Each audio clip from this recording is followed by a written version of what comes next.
Frères et sœurs, croire est un don.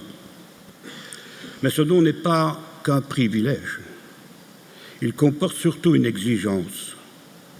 Il nous fait serviteurs de la parole de Dieu.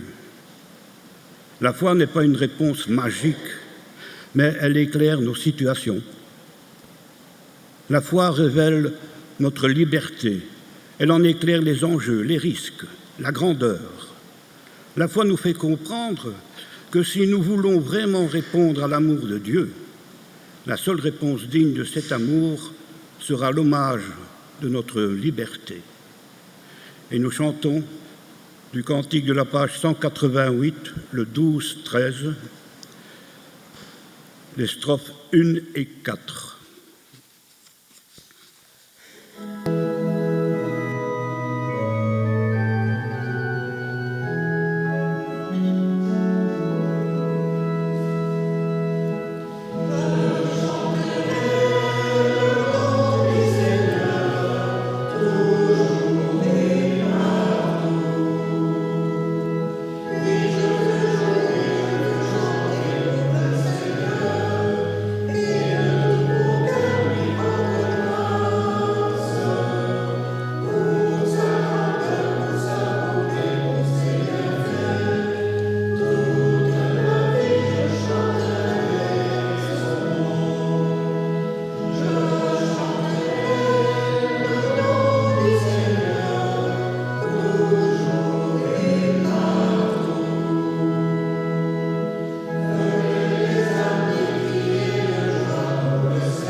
Nous lirons maintenant le psaume 95. Père miséricordieux, qui sommes-nous? Et qui es-tu, toi? Qui es-tu pour vouloir qu'on te cherche, comme on cherche un enfant qui se cache en jouant? Nous t'en prions, délivre-nous de ce jeu de cache-cache. Nous t'avons cherché dans les palais de nos grandes réalisations, mais tu n'y es jamais entré. Nous t'avons cherché dans les hautes tours de la science, mais tu préfères les campements de la simplicité. Nous t'avons cherché dans les replis de nos âmes, mais tu t'es caché sous les traits de notre prochain, de notre voisin. Vois, Seigneur, le peuple de ton pâturage et le troupeau que ta main conduit. Il est en train de dépérir. Nos bergers sont des bureaucrates, et ce sont des machines qui nous comptent. Nos fleurs sont enterrées sous le béton, qui fera jaillir des sources fraîches au pied de nos buildings. Jésus dit, « Demandez et vous recevrez, cherchez et vous trouverez.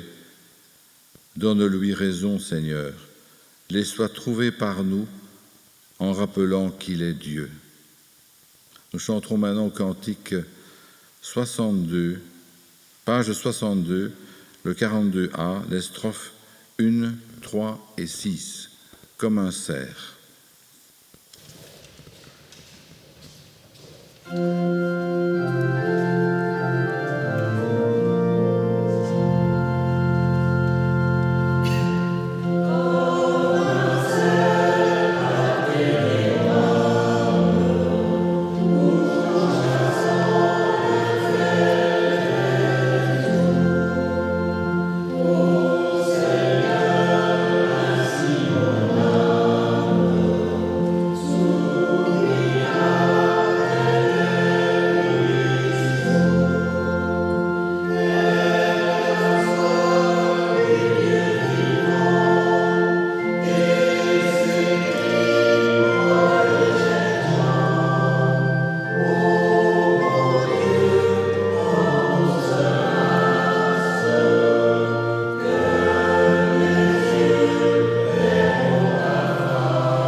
Puisque Dieu a ainsi manifesté sa bonté pour nous, je vous demande de vous offrir vous-même comme un sacrifice vivant, réservé à Dieu et qui lui est agréable. C'est là le véritable culte que vous lui devez. Ne vous conformez pas aux habitudes de ce monde, mais laissez Dieu vous transformer par un changement complet de votre intelligence. Vous pourrez alors comprendre ce que Dieu veut, ce qui est bien, ce qui lui est agréable et ce qui est parfait. À cause du don que Dieu m'a accordé dans sa bonté, je le dis à vous tous, n'ayez pas de vous-même une opinion plus haute qu'il ne faut. Ayez au contraire des pensées modestes, que chacun de vous s'estime d'après la part de foi que Dieu lui a donnée. Je vous invite à vous humilier devant le Seigneur. Grande est la détresse de notre société et de notre monde. Disons à Dieu notre faiblesse. Seigneur, le regard nous est donné pour découvrir la vraie lumière, mais nous tournons souvent nos yeux vers de fausses joies. Le Christ nous veut ouverts et accueillants, mais nous sommes pleins de refus. Nous refusons l'autre, l'étranger. Nous refusons ce qui est nouveau. Nous refusons même ta parole lorsqu'elle nous dérange. Seigneur, tu nous donnes ton esprit pour témoigner au milieu des humains, mais nous n'acceptons guère de souffrir pour l'annonce de l'Évangile. Seigneur, tu éveilles en nous un esprit d'amour et de force, mais nous préférons écouter les insinuations de nos craintes irraisonnées. Pourtant, tu ne nous appelles pas serviteurs, tu nous appelles tes amis. Pardonne donc nos péchés et fais de nous des gens debout. Amen. Je vous invite à chanter le cantique à la page 655, le 4402, Seigneur, j'abandonne.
Dieu est amour.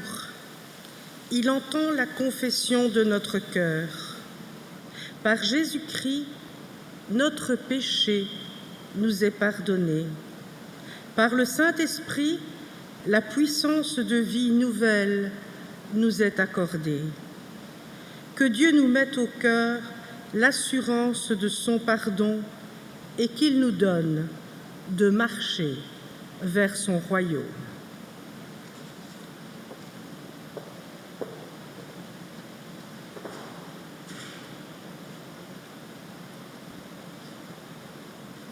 Je vous invite à vous lever pour confesser notre foi. Je crois en la vie, celle que Dieu m'a donnée, celle qu'il m'a offerte, car c'est un véritable cadeau rempli d'amour, de son amour, et même si parfois je la déteste, ma vie, il est là pour m'apprendre à l'aimer, à la comprendre. Je crois en l'amour, celui de Christ, l'amour éternel, l'amour puissant et courageux devant lequel même la souffrance est impuissante. Cet amour qui se répand en moi jour après jour et m'apprend à aimer. Je veux croire en l'Esprit qui devrait animer le cœur et les actes de tous les hommes et qui est souvent tellement absent. J'ai besoin de cet Esprit Saint pour m'aider à comprendre les hommes et leurs motivations. Je veux croire en l'union des hommes. Je veux espérer voir un jour tous ces enfants de Dieu cesser de s'acharner à désunir leur Église, mais plutôt s'efforcer d'utiliser cette force afin d'obtenir une véritable Église unie et puissante de tout l'amour de ses membres. Et nous poursuivons par le cantique de la page 744, les strophes 1 et 2. 744.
Prions le Seigneur. Seigneur, rends-nous attentifs à la parole que nous allons entendre maintenant.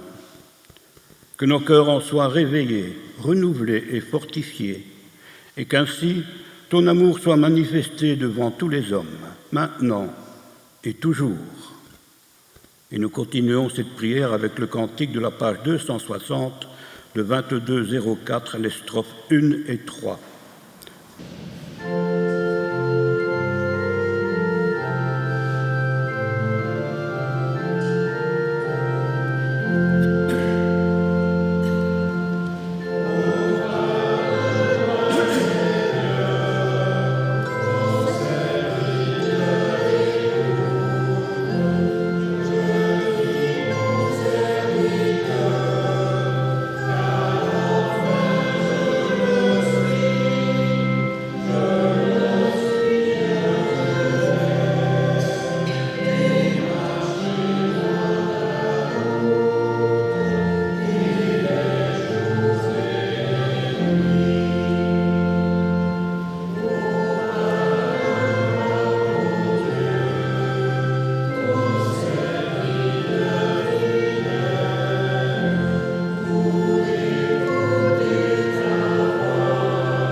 Nous lirons dans Matthieu 3, les versets 1 à 6. En ce temps-là, Jean-Baptiste parut dans le désert de Judée et se mit à prêcher. « Changez de comportement, disait-il, car le royaume des cieux s'est approché. » Jean est celui dont le prophète Ésaïe a parlé lorsqu'il a dit « Un homme crie dans le désert, préparez le chemin du Seigneur, faites-lui des sentiers bien droits. » Le vêtement de Jean était fait de poils de chameau et il portait une ceinture de cuir autour de la taille. Il mangeait des sauterelles et du miel sauvage. Les habitants de Jérusalem, de toute la Judée et de toute la région voisine de la rivière, le Jourdain, allaient à lui. Ils confessaient publiquement leurs péchés et Jean les baptisait dans le Jourdain.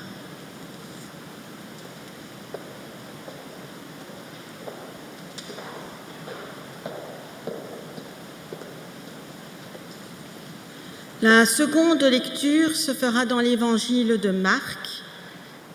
Marc chapitre 1, versets 14 et 15. Marc 1, 14, 15. En ce temps-là, Jésus vint de Nazareth en Galilée et il fut baptisé par Jean dans le Jourdain. Au moment où il sortait de l'eau, il vit des cieux s'ouvrir et l'Esprit descendre sur lui comme une colombe.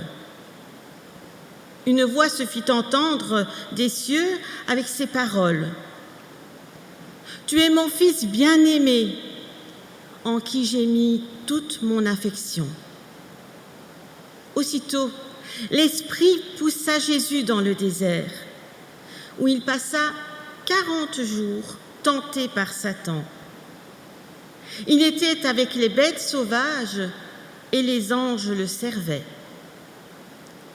Après que Jean eut été livré, Jésus alla dans la Galilée prêchant l'évangile de Dieu. Il disait : « Le temps est accompli et le royaume de Dieu est proche. Repentez-vous et croyez à la bonne nouvelle. » Amen. La prédication que je ferai maintenant, ou plutôt que je lirai maintenant, est une prédication du pasteur Louis Pernaut, du Temple de l'Étoile à Paris, de l'Église protestante unie de France. C'est un pasteur bien connu et qui, par ses accents et par ses prédications, vous touche surtout. Et il a aussi sa façon de dire les choses. J'apprécie Louis Pernaut. J'ai lu beaucoup de ses prédications. Je ne suis pas toujours d'accord avec lui, bien sûr. Mais aujourd'hui, écoutez-le. Dieu est-il Dieu, un Dieu proche ou un Dieu lointain? A priori, chaque chrétien dira proche, bien sûr. C'est l'un des messages centraux de la prédication de Jésus et de la Réforme. La Réforme a particulièrement insisté sur ce point. Depuis 500 ans, les pasteurs prêchent un Dieu proche, un Dieu que l'on tutoie, avec lequel on peut entrer en relation facilement, sans intermédiaire humain, ou céleste, et sans nécessité de participer à un rite. Un Dieu de grâce, de pardon, d'amour, de tendresse, un tendre Père qui nous aime et qui est tout sauf un juge lointain ou un roi inatteignable et terrifiant. Et pourtant, le royaume de Dieu est proche, ou plutôt s'est rapproché. Et puis surtout, il y a à la base la prédication de Jean-Baptiste, reprise par Jésus au début de son ministère. Le royaume de Dieu s'est rapproché. Vous pouvez le lire dans Matthieu 3 ou dans Marc 1. Ces mots sont même essentiels en ce qu'ils sont véritablement les tout premiers de la prédication de Jésus. Avant même de prononcer les béatitudes, Jésus commence son ministère par affirmer cette chose étonnante: le royaume de Dieu s'est approché. Sans doute faut-il se pencher un peu plus précisément sur cette annonce trop souvent négligée. Que veut-elle dire en fait? La réponse n'est pas simple et on peut la comprendre de différentes manières. Premièrement, eschatologie conséquente. C'est un mot savant qui signifie simplement les discours de la fin du monde et du temps, et de la fin du temps. L'explication la plus évidente, et qui fait sans doute souvent on met de côté cette proclamation, consiste à la comprendre dans le cadre de la croyance populaire à une fin du monde imminente, une sorte de menace. Tremblez, pécheurs, la fin du monde est proche. On sait que les premiers disciples de Jésus croyaient à cela. On les voit en particulier dans les Actes des Apôtres. On les voit tous vendre pour se consacrer à la prière. Ce qui est de bon sens si la fin du monde doit être dans quelques jours ou quelques semaines. Mais l'histoire a montré qu'ils avaient tort. La fin du monde, cette parousie, ce retour glorieux du Christ sur la terre après la fin du monde, n'a pas eu lieu, pas encore, les mettant dans l'embarras. C'est ainsi que l'apôtre Paul, après quelques années, va changer son discours pour dire aux gens de travailler, de se marier et d'envoyer de l'argent pour les pauvres de Jérusalem, qui n'avaient donc plus rien pour survivre matériellement. Que les disciples se soient trompés, c'est vrai, et ce n'est pas très grave en fait. Juste, il ne faut donc pas prendre l'exemple sur eux, ni sur leur manière d'organiser la communauté chrétienne, comme ils la concevaient à cette époque. Mais la question, c'est de savoir si Jésus lui-même s'est trompé sur ce point et croyait aussi à une fin du monde imminente. Certains ont osé le penser, comme Albert Schweitzer, avec sa théorie de l'eschatologie conséquente. Mais si Jésus s'était trompé sur ce point, cela pose problème et remet quand même fortement en cause le sens de sa prédication. On peut penser au contraire que non, Jésus n'a pas partagé cette erreur. La prédication et la manière d'être de Jésus semblent bien le démontrer. La preuve, c'est qu'il invite au mariage, à l'engagement dans le monde, à confier même son argent aux banquiers. Il guérit les malades, il ressuscite même les morts. Si la fin du monde devait être imminente, tout cela aurait été inutile. Deuxièmement, l'eschatologie réalisée. On peut donc comprendre autrement cette proclamation qui ouvre l'Évangile, dans le cadre d'une eschatologie réalisée et non conséquente. La fin du monde n'est alors pas à craindre comme un événement historique futur et terrible, mais désigne l'expérience de chaque croyant, que chaque croyant peut et doit faire quand il accueille le Christ dans sa vie. Cela correspond à la naissance à une vie nouvelle et à la mort de l'ancien homme qui était en lui, représentant l'abandon de tout ce qui pouvait être de l'ordre du matérialisme pur, de l'égoïsme, de la violence, de la haine.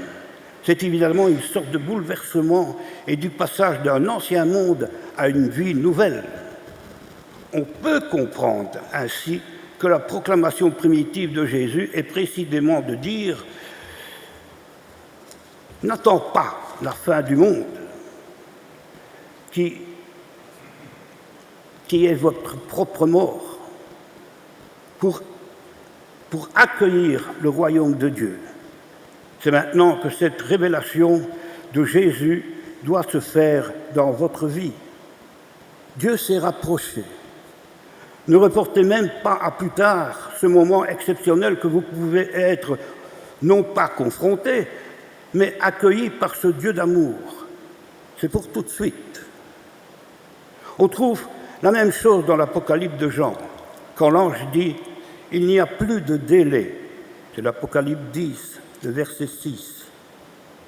Allez, on y va, n'attendez pas, c'est maintenant que ça se joue. Cela est d'ailleurs cohérent avec l'attitude de Jean-Baptiste. Il annonce la venue du Messie et proclame que le Messie attendu est Jésus-Christ. C'est que pour lui, il n'y a plus à attendre. Les promesses de Dieu ne sont pas pour plus tard, mais pour tout de suite. Dieu vient nous donner ses dons. Et quant à nous, c'est maintenant que nous devons accomplir sa volonté, en vivant dans la plénitude et la présence de Dieu.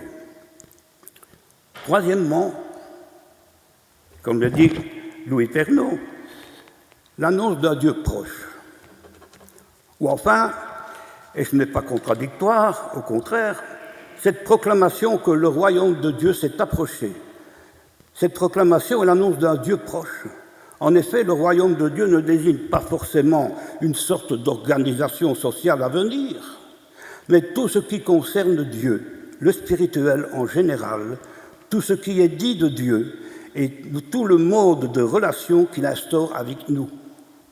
Or, c'est une révolution par rapport à la compréhension du Dieu de l'Ancien Testament que pouvaient avoir les pharisiens, les juifs intégristes de l'époque de Jésus. Ils croyaient et proclamaient un Dieu redoutable, jugeur, capable d'envoyer des plaies, toujours prêt à rétribuer et à condamner.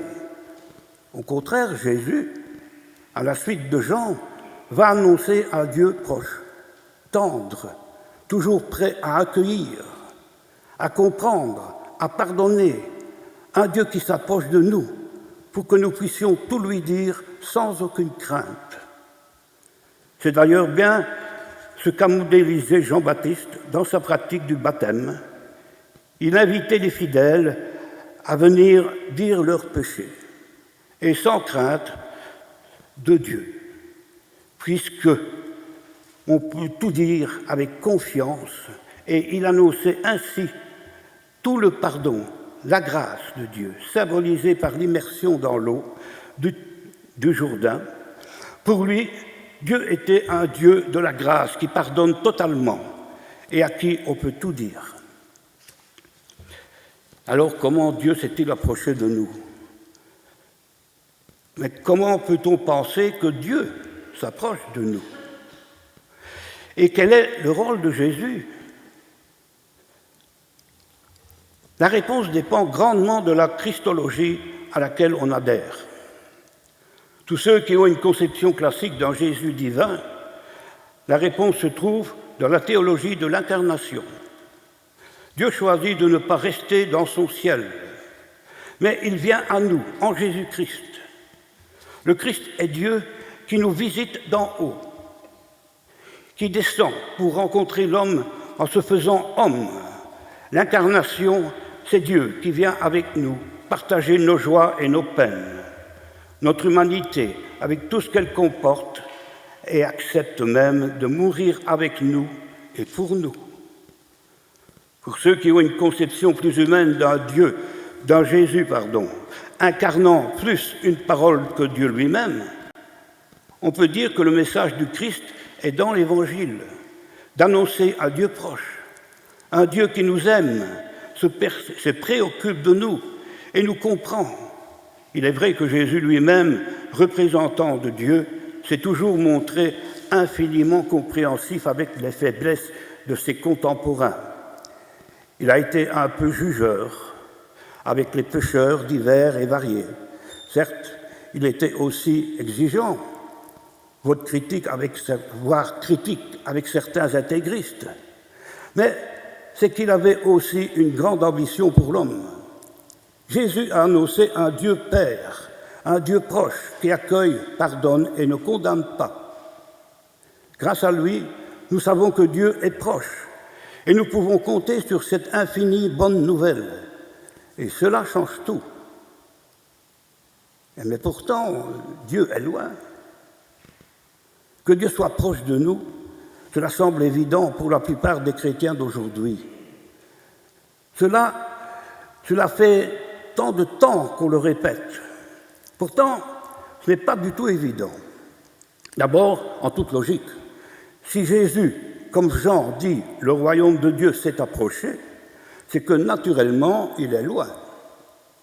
Et que cela ne va pas de soi. Sinon, ils auraient dit juste, le royaume de Dieu est proche. Et non pas s'est approché. D'ailleurs, ce que mettent fautivement certaines traductions.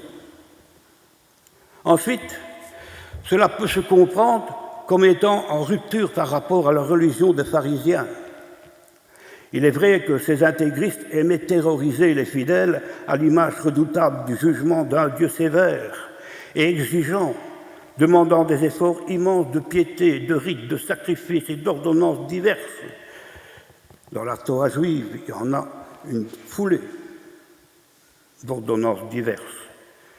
Jésus lui sort de cette logique en présentant un Dieu qui, au contraire, accueille, pardonne et aime.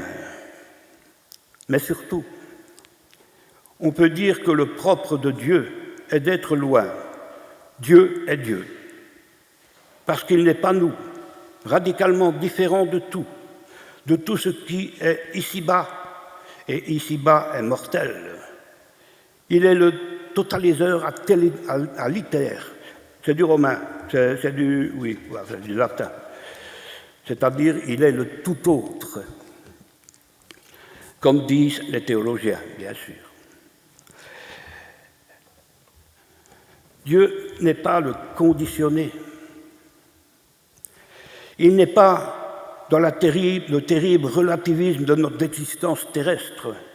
Il est l'absolu, l'idéal, la transcendance.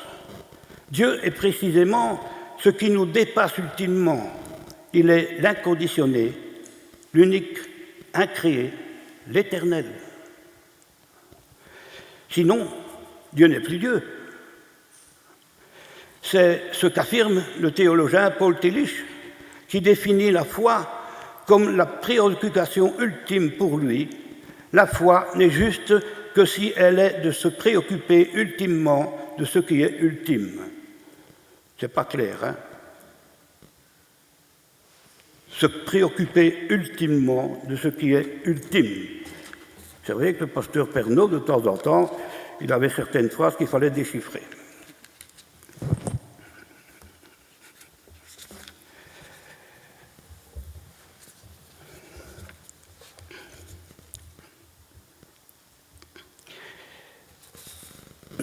Sinon, excusez-moi, sinon, c'est que la Bible appelle l'idolâtrie.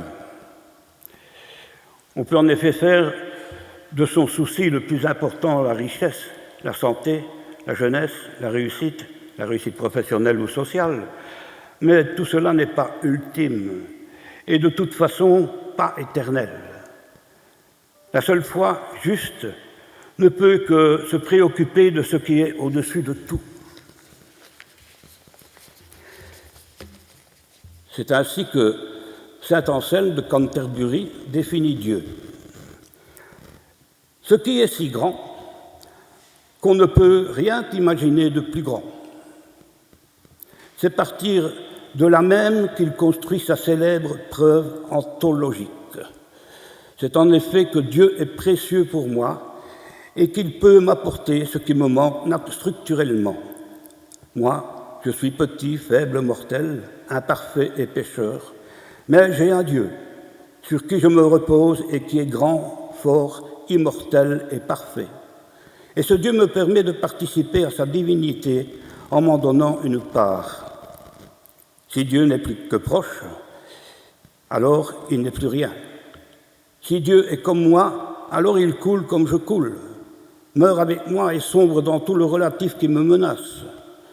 Dieu, pour me sauver, doit être le rocher célébré par les psaumes, la forteresse inébranlable dont je puis être sûr. Moi, je suis mortel, mais lui, il est éternel. Je suis pécheur, mais lui, il est parfait. Je suis faible, lui est fort. Je suis jaloux, haineux, indifférent. Dieu est pardon, attention et amour. Il y a du tumulte en moi. lui est paix.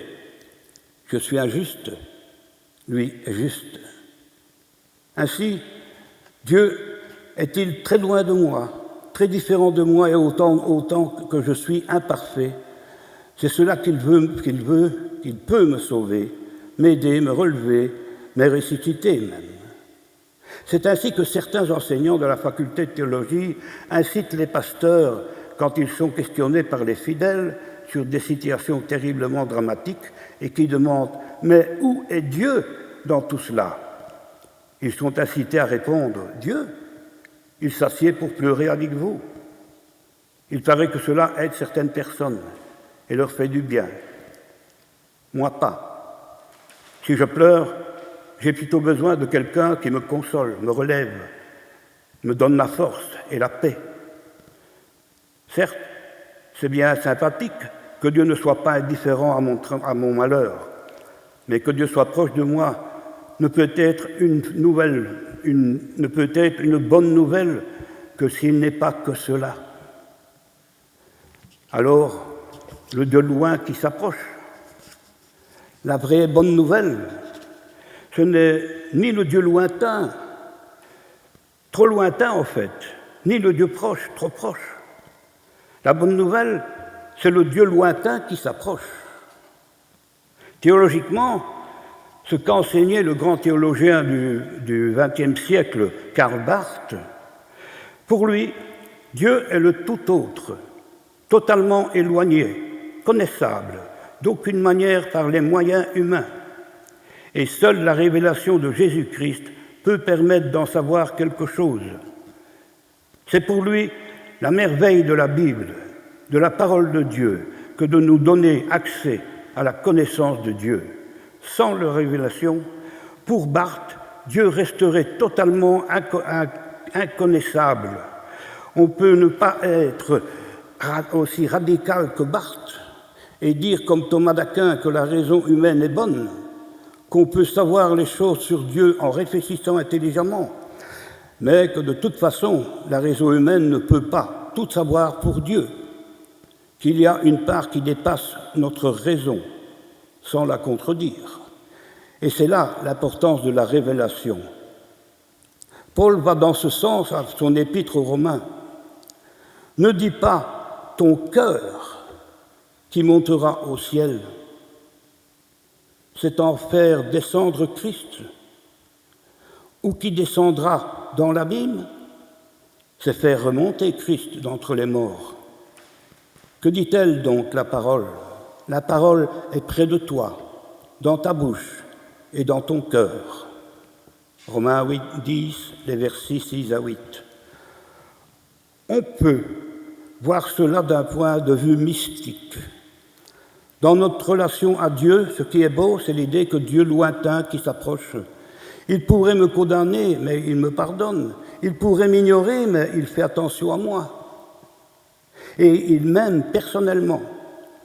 Le Christ nous a ainsi révélé un Dieu Père qui est loin d'être insensible ou intouchable, mais qui se rend proche de chacun de nous, totalement, inconditionnellement. Un Dieu qui nous aime, tout simplement en fait.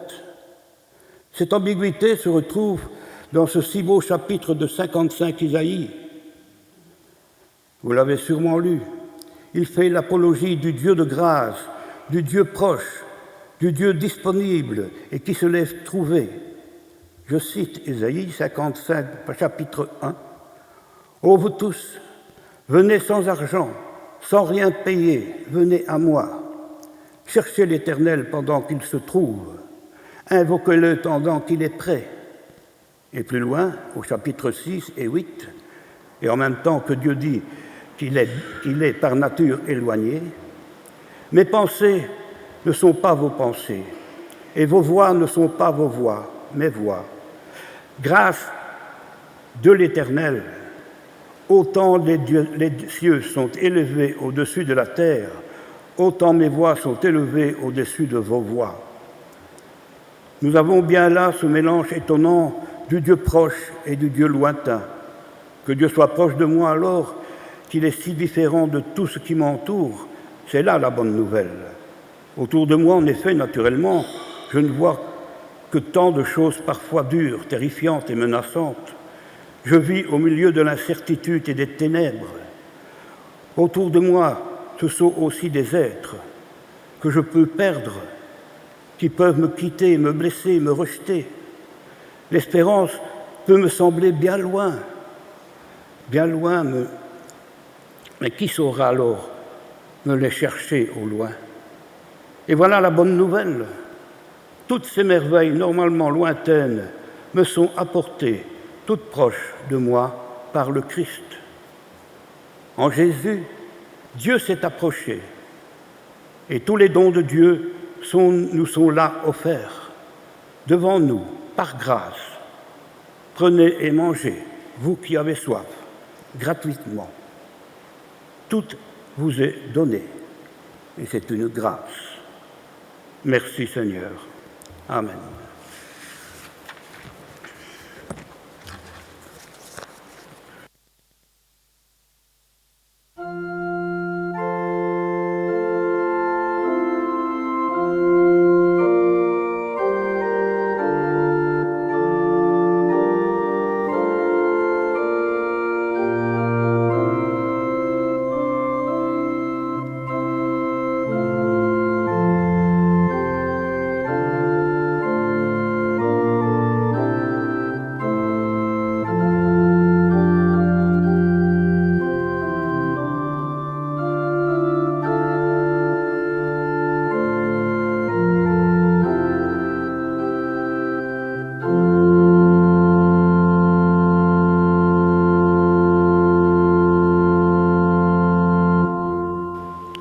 C'est le moment de l'offrande. Et en guise de prière, je vous invite à chanter le cantique de la page 492, le 35-19, les strophes 1 et 2.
Père céleste, il est juste maintenant de célébrer Jésus, le pain vivant de ton amitié partagée.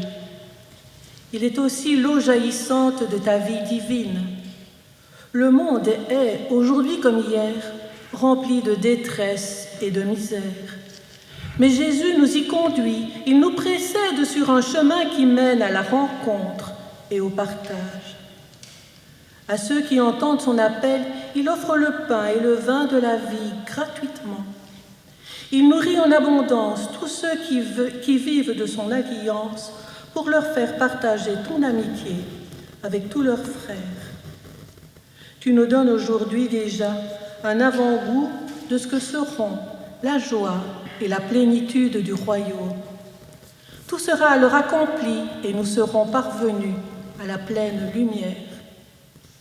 Béni sois-tu, Dieu vivant, parce qu'en Jésus, tu combles nos aspirations et tu nous donnes de vivre par toi et pour toi.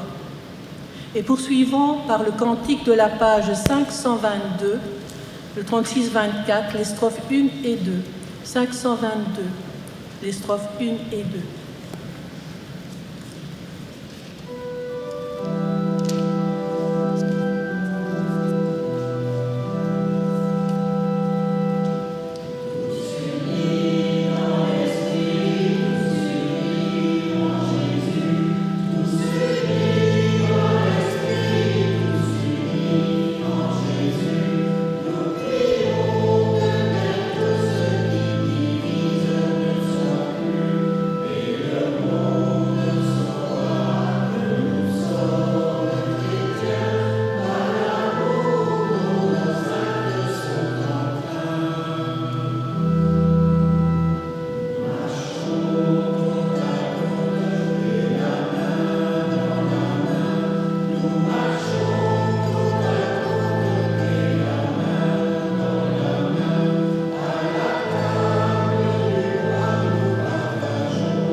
Faisons tous silence devant le Seigneur.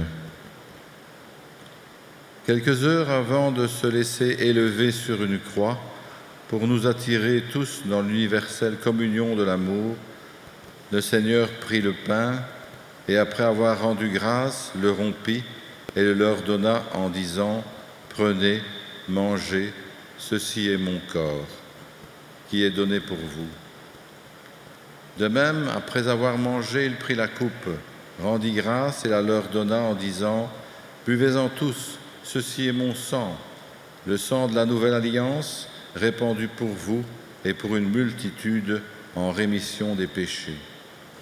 Chaque fois que vous mangerez le pain et boirez cette coupe, faites-le en mémoire de moi. » Prions. Nous te rendons grâce, Seigneur notre Dieu, pour cette participation à tes saints mystères. Toi-même, Maître de toutes choses, donne à cette communion, au corps et au sang sacré de ton Christ, d'être pour nous source de foi sans honte, d'amour sans feinte, accroissement de sagesse, guérison de l'âme et du corps. Qu'elle détourne de nous toute adversité, qu'elle nous fasse observer pleinement tes commandements. Béni soit Dieu en tout temps, maintenant et toujours, et dans les siècles des siècles. Amen.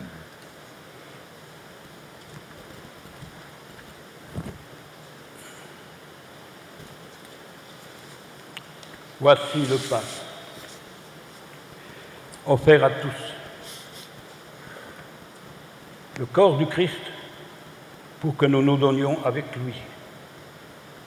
Le sang du Christ, pour que notre vie lui serve au bonheur des hommes.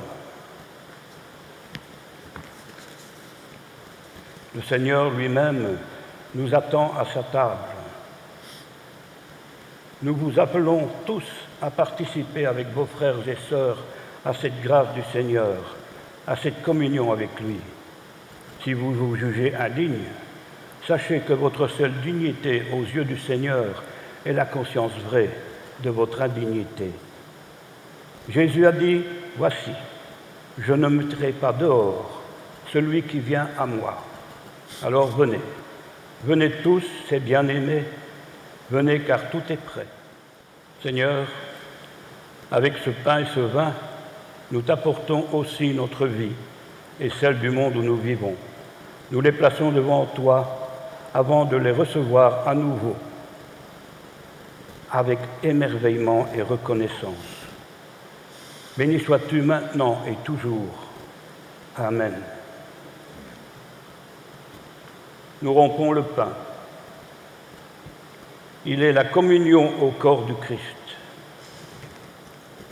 Nous disons merci pour la coupe. C'est la nouvelle alliance. La communion au sang du Christ, ce sang qui a été versé pour nous. Ceci est mon corps. Ceci est mon corps.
Tession. Devant toi, nous venons, Seigneur, porter notre prière pour nous-mêmes et pour le monde. Nous te prions pour tous ceux et celles qui ont faim et soif et qui ne savent pas comment survivre jusqu'au lendemain. Nous te prions pour tous ceux et celles qui sont délaissés, sans personne pour les aimer, les soigner, penser à eux. Pour ceux et celles qui sont tristes et désespérés. Pour ceux que la mort, l'absence d'un être aimé laisse désemparés. Nous te prions aussi pour les malades et pour tous ceux et celles qui sont au bord de la mort. Nous te prions pour les victimes de l'inconséquence des hommes. Nous te prions pour tous ceux et celles qui vivent dans la peur. Nous venons aussi, Seigneur, avec nos intentions personnelles, pour nos parents, pour nos enfants, pour tous ceux qui nous sont proches. Nous te les remettons dans le silence de nos cœurs.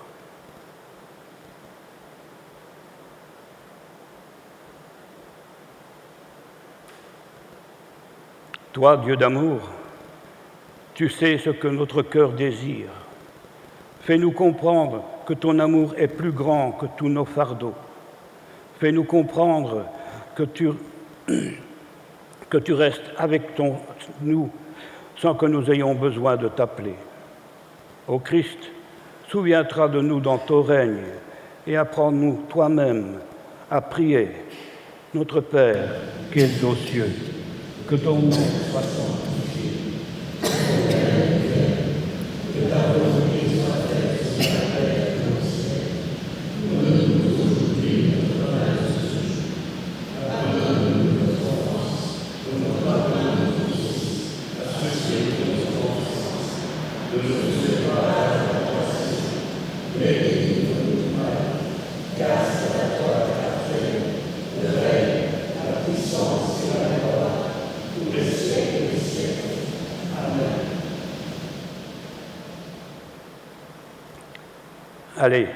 Allez en paix dans la force et dans la joie que le Seigneur nous a donnée.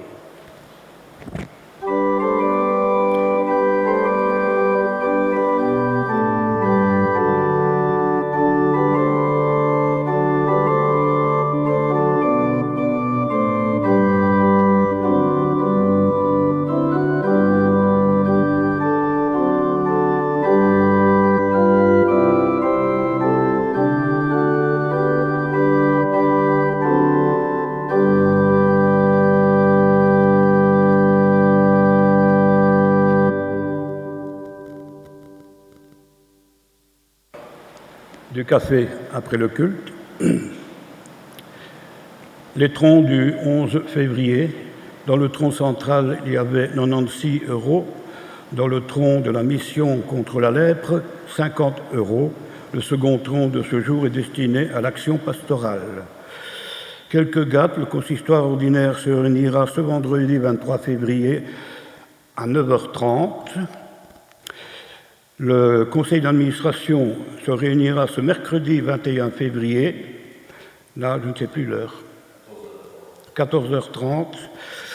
Le conseil de diaconie se réunira jeudi 22 février et le 10 mars, il y a une soupe bienfaisante ici dans notre salle. La diacomaison.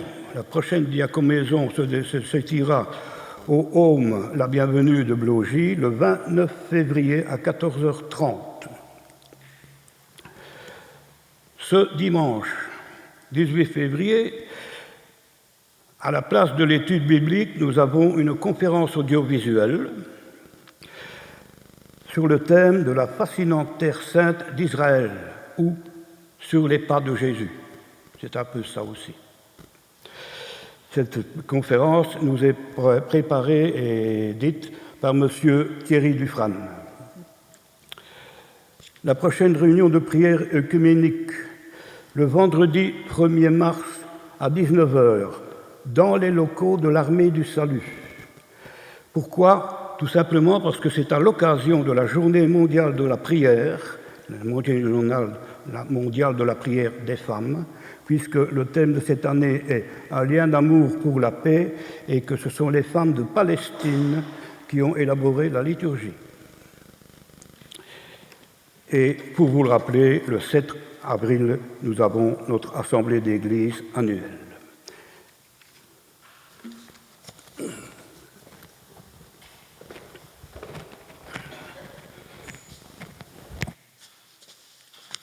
Nous nous levons pour l'exhortation et la bénédiction. Bénis soient les hommes qui sont bons, la main qui ne frappe pas, la bouche qui ne trahit pas, l'ami qui ne renie pas son ami. Bénis soient les miséricordieux et ceux qui sont ouverts et aimables, ceux dont la compagnie est agréable. Bénis soient ceux qui se gardent, se consolent, s'aident, se soutiennent. Bénis soit la femme pour l'homme et l'homme pour la femme, et les vieux pour les jeunes et le fort pour le faible. Béni soit celui qui sait ce qui est bien, ce qui est mal, et qui choisit avec justesse, ne cédant à aucun pouvoir, n'ayant peur de personne. Béni soit celui qui parle sans préjugés et aime sans préjugés tout ce qui vit. Que le Seigneur nous bénisse et nous protège, que le Seigneur nous regarde avec bonté et nous accueille favorablement, que le Seigneur nous manifeste sa bienveillance et nous accorde sa paix. Allons en paix. Et chantons maintenant au cantique page 743, les trois strophes. Prends ma main dans la tienne,